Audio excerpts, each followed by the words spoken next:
Hey everybody, so in our final discussion post of this class, we were tasked with trying to discuss the problem of scale and how this factors into a government's ability to basically meet the needs of its populations.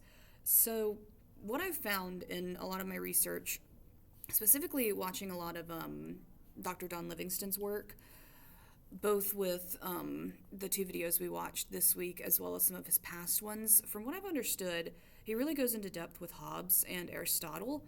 And specifically, I'm actually quite well versed in Aristotle at this point in his ideals regarding how government should be handled because it was a big part of my research project.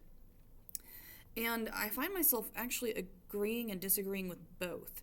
So, Hobbes describes that if your government's too small, then you're going to have the problem of either it might collapse or you may have, corruption becoming to be, seated within. Aristotle, on the other side, says if your government's too large, you have pretty much the same problem. Or, the common man gets kind of lost in that, like in the swell of everybody else's needs. And so both caution against basically this letting size be the determining factor on how the government should meet their population's needs.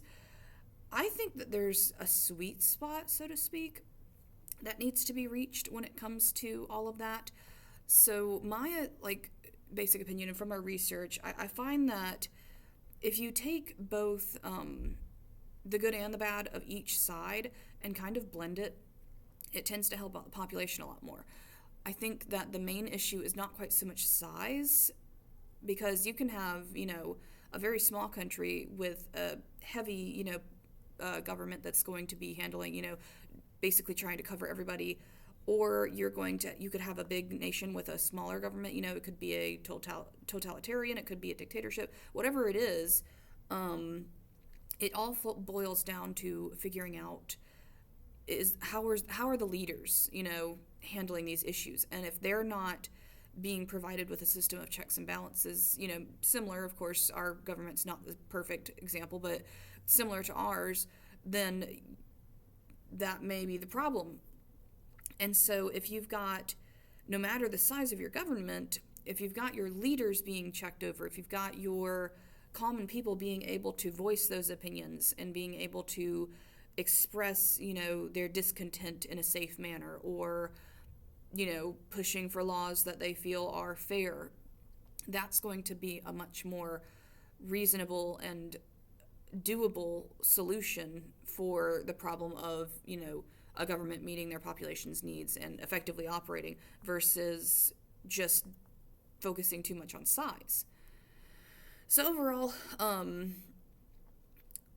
basically, I think Hobbes and Aristotle are both right, but also both wrong. And it's kind of a weird way to put it, but I think that it all boils down to just getting your governments, checked, making sure your people are able to see the process, making sure they're able to have a hand in the process, even if it's not a big hand, or rather, if they go the republic route, like the Athenians did, you could, as long as they have a say in, okay, I've elected this person to now speak on my behalf.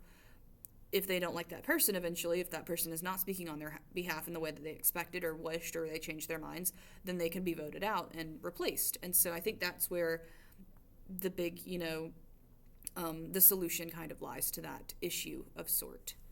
But anyway, I hope you guys have a great time. I've been enjoying watching all of you and your videos, and have a great Christmas.